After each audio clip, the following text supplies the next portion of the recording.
Hey everyone, how you doing? Welcome back to the channel. Today I wanted to bring you my video for my top 10 most anticipated films of 2025. I know I'm doing it in late January at this point, so bear with me here. I've been really busy trying to do a lot of things and pedal out some other videos out to you, like the top 10 of 2014, which was something I've invested a lot of time in. So this video obviously is a little bit overdue, and I apologize, but I still want to get on here and talk about these movies because obviously I haven't seen any of them yet, and there's so much to look forward to in 2025. I mean, I've already seen quite a few great movies that I saw last year that haven't been released, and so we're off to an okay start. I think we're in good hands, and these are the movies I think could end up being the best of the year, or just, you know, some that I'm more than excited for, we'll say. And yeah, so we'll get into it, but first I just want to give a couple honorable mentions to a couple Marvel movies I'm actually really excited about, believe it or not, because I know Marvel hasn't been in the greatest of places, but I am really excited to see Captain America: Brave New World in a few weeks' time now. I know that one, you know, there's a lot of talk about reshoots or whatever, so we'll see how that turns out. And Fantastic Four, I would be remiss if I went throughout this whole video without mentioning that I'm really excited to finally see that iconic team be integrated into the MCU. So anyway, I might as well kick off this list with my number 10, which is Superman by James Gunn. You know, first time I saw this trailer, I thought it was pretty good. Second time I saw it in theater, I got chills, literally. And I know people have been saying, oh, it kind of looks like CW. No, listen, I think it has a much higher budget than, well, it obviously has a much higher budget than CW shows. Come on, what am I saying here? But I do feel like, just looking at that LexCorp building, like, the production design is much more inspired, and I really love the colors in the movie. Even though it seems a little bit desaturated, the colors on Superman's suit really pop, and I'm really excited to see this cast. Brendan Cornsweet as Superman. I mean, these are big shoes to fill. I mean, after, you know, going into a role that was played by Christopher Reeve, and then, of course, the much beloved Henry Cavill and his own legion of fans in that regard, I really think that this is going to be a return to form of what, you know, perhaps Richard Donner did with the original 1978 Superman, which I really think, in a way, kickstarted the entirety of the comic book genre as we know it today. And I really am excited to see Rachel Brosnahan as Lois Lane, Nicholas Hoult as Lex Luthor. I mean, talk about perfect casting. I think he's going to absolutely kill it. Skylar Gisondo as Jimmy Olsen is, like, spot on. Like, there's so much about this movie that excites me. I really hope it is going to be that big door that gets kicked down, ushering in this new era of DC, because there's a lot riding on this film, and I heard some of the early test screenings were not as glowing as we'd hoped, but yet again, it was just a test screening. There's so much more to look forward to and to kind of cultivate until the time it comes out this summer. And yeah, I am beyond excited to see this movie, and I can't wait to see what James Gunn does with DC going forward. And then we got Eddington from director Ari Aster. Now, of course, if you remember, Beau is Afraid made my top 10 most anticipated list of 2023, and I wasn't a fan of that movie. But even so, every time Ari Aster goes out to bat, I'm always excited to see what he's going to do next. I mean, this is one of the most visionary, bold filmmakers that we have working in the industry right now, and this is such a big step up for him. I mean, look at this cast: Joaquin Phoenix, Emma Stone, Austin Butler, Pedro Pascal, Michael Ward. Like, there are so many names in this that are so talented that I mean, just on principle, I'm excited for it being an Ari Aster movie alone. But my goodness, this cast is really, you know, speaking to me on a whole other level.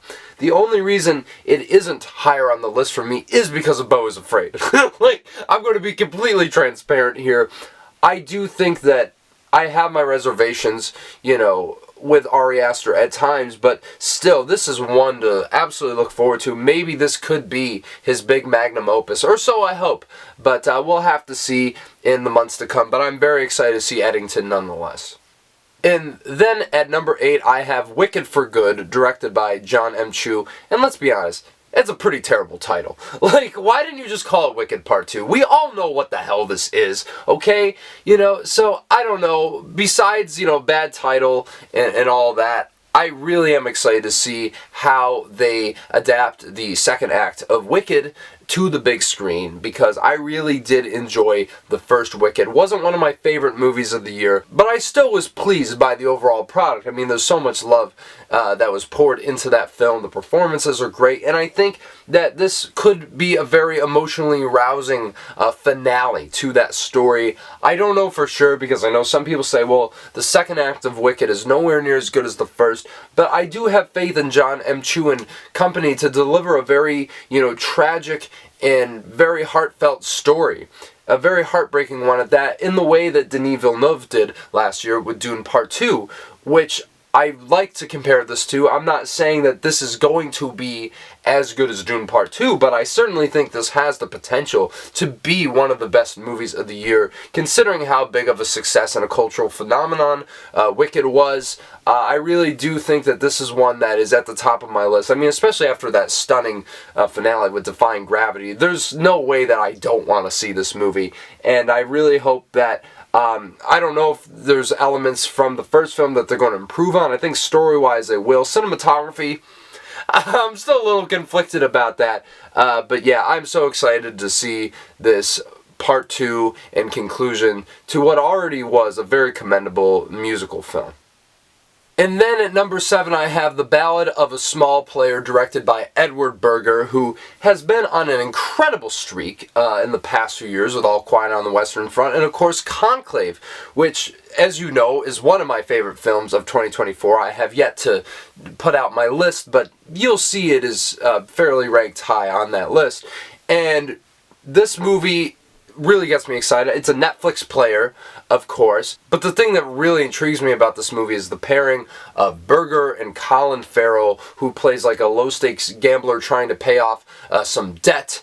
And so I think this is going to be a very intimate character drama, which really excites me. And Colin Farrell, I mean, my goodness, that guy's been on quite a streak with Banshees of Inisherin, The Penguin. I mean, this guy has been, you know, really carving out such a great career for himself in the past 15 years, and I really do think that this one could be the one to finally get him the Oscar. I don't know, it's a little too early to say, but I'm really excited on that prospect alone. And also, Tilda Swinton is in this.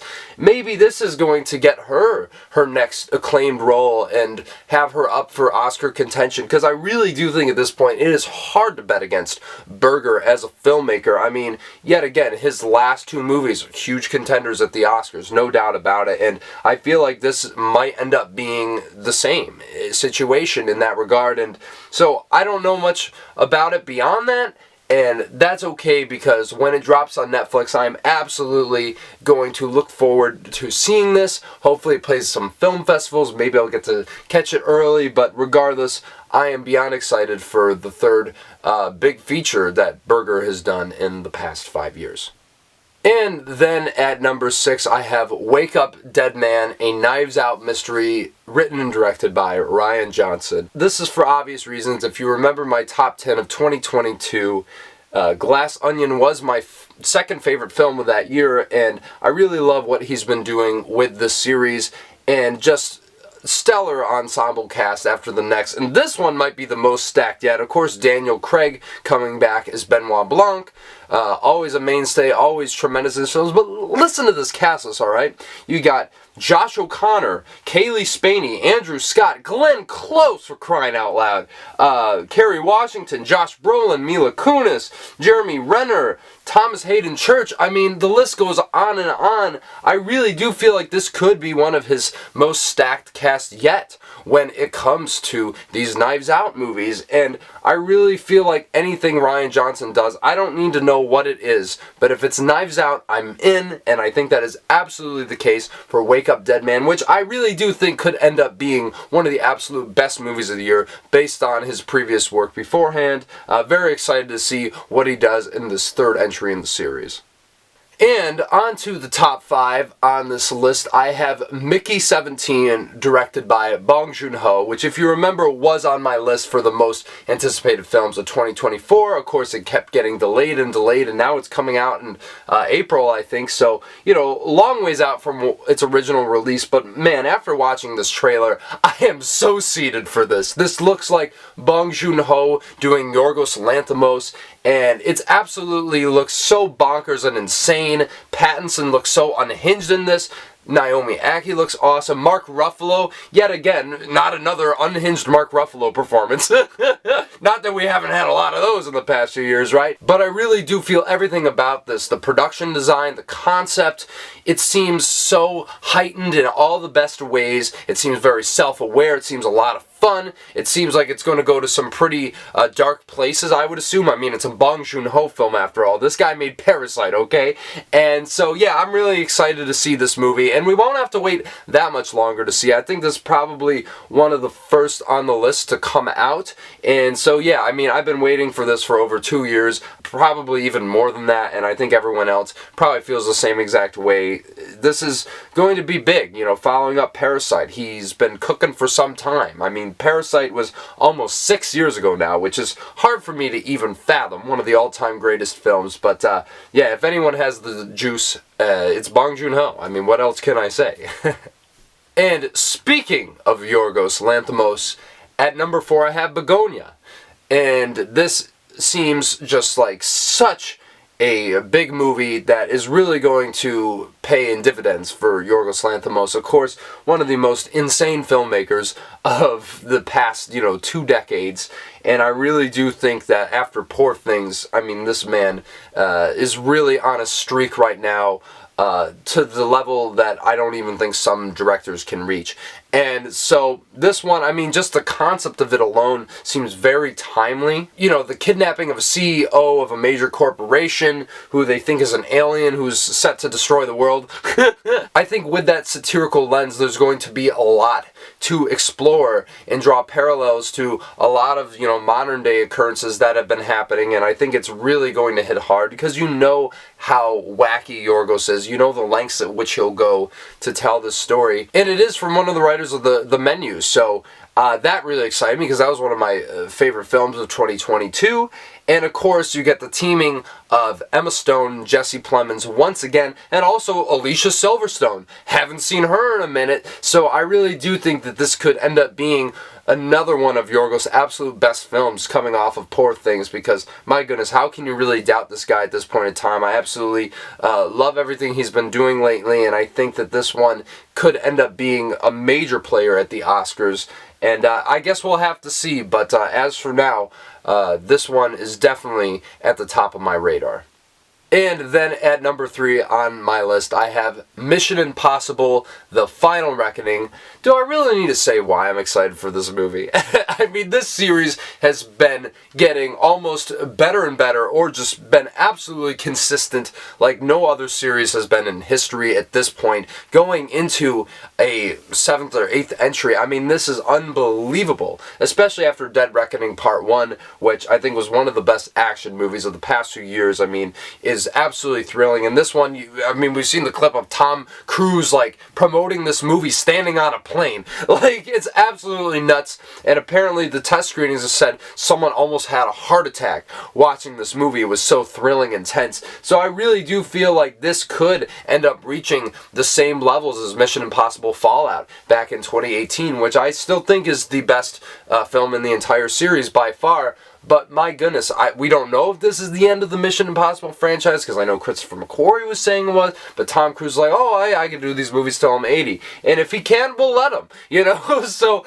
I really do think that this is going to be the absolute thrill of the summer. It is going to be absolutely stunning, and I hope it does better at the box office than the last entry, because that was really such a disappointment for such a well-crafted and well-made blockbuster. I mean, it really was just so unfair, and hopefully people have had time to catch up to Dead Reckoning Part 1 and the entire series for that matter, and I really do think that McQuarrie, Tom Cruise and company are going to deliver big for this one, as they always do. But yeah, I'm so excited to see this when it comes out this summer.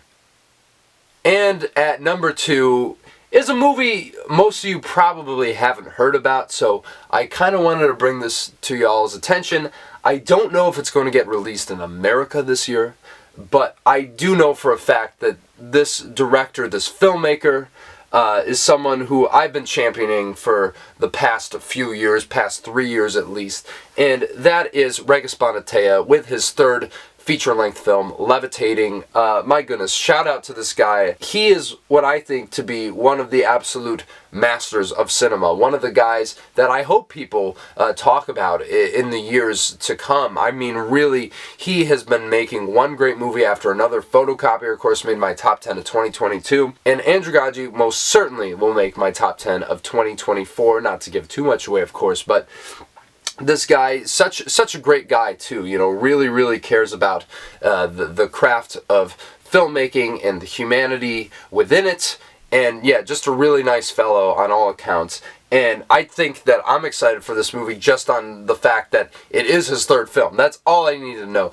But you also have Anga Yunanda, who is really great, and Andrew Gaji stepping into the lead role of this film, so I think he's going to deliver. And also Chico Kurniawan, who was really a standout, I thought, in Photocopier. So you got 2 Regis alum coming into this movie with what's probably going to be an absolutely stacked cast. I mean, his ensembles are always firing off on all cylinders, and I don't really need to know much more about the plot because I'm absolutely in. I'm hoping that it plays at TIFF this year. That's kind of what I'm aiming for and when to go see it, but of course, you know, I'll find out soon enough, you know, and I wish the best for Regis getting this movie into the festivals, because I know once people see it, it is really going to kill it, and yeah, I can't wait to see anything that he does from this point forward. Which now leads me to my most anticipated film of 2025, and I think it should come as no surprise when I say this movie, because this filmmaker is one of the all-time greats. I don't think anyone can dispute that. And I think just based on this cast alone, and just the fact that he's coming out with a new movie, I have to put The Battle of Bacton Cross, directed by Paul Thomas Anderson, at number 1. This movie, I don't know too much about it. All I know is it's going to be absolutely insane. Of course, the return of Leonardo DiCaprio in the lead of this film, one of his first big, well, actually his first big role since Killers of the Flower Moon, when we saw him last. And my goodness, this cast is absolutely stacked. But I mean, you got Regina Hall, which is really interesting in a PTA movie of all things. You got Benicio del Toro, Sean Penn, of course, one of the all-time greats. Tiana Taylor, coming hot off of 1001. Of course, Alana Haim is back from Licorice Pizza. Wood Harris. I mean, this is such a stacked ensemble cast. And then, of course, people like Chase Infinity, who really hasn't been in any movies, but I'm excited to see how Paul Thomas Anderson utilizes her in this film, because you know, he's never slacking when it comes to his cast, and I think this proves that more than anything. I think this is going to be, from my understanding, a action epic. So I really do think that there's going to be a lot to look forward to in this movie on so many accounts. This could end up being the movie of the year. I really do think that just on the namesake of Paul Thomas Anderson alone, we have to at least have some sort of expectation in that regard. And yeah, so that's my top 10 most anticipated films of 2025. Let me know what you think down in the comments below. If you have a lot of the same films, please comment below, or tell me some more that perhaps I didn't have on my list. And I probably know quite a few of them, because there's a couple I'm thinking right now that I didn't put on the list that I'm also very excited for, that I do think could be contenders for some of the best movies of the year. But as of now, these are the ones I'm looking forward to the most. So yeah, if you like this video, please smash the like button, subscribe to the channel. Always going to be doing this video every year, but also so much more to enjoy on this channel. Movie reviews, countdowns, you know, top 10 list, similar to this one, but more so video essays. So, you know, I'm planning a lot in the next couple months. It's going to be quite a time, and please stay tuned tomorrow for my reactions to the Oscar nominations. Not my live reaction, but I will be giving my thoughts on the nominations and breaking them down and so much more. So in the meantime, you guys have a good one, and I'll talk to you very, very soon.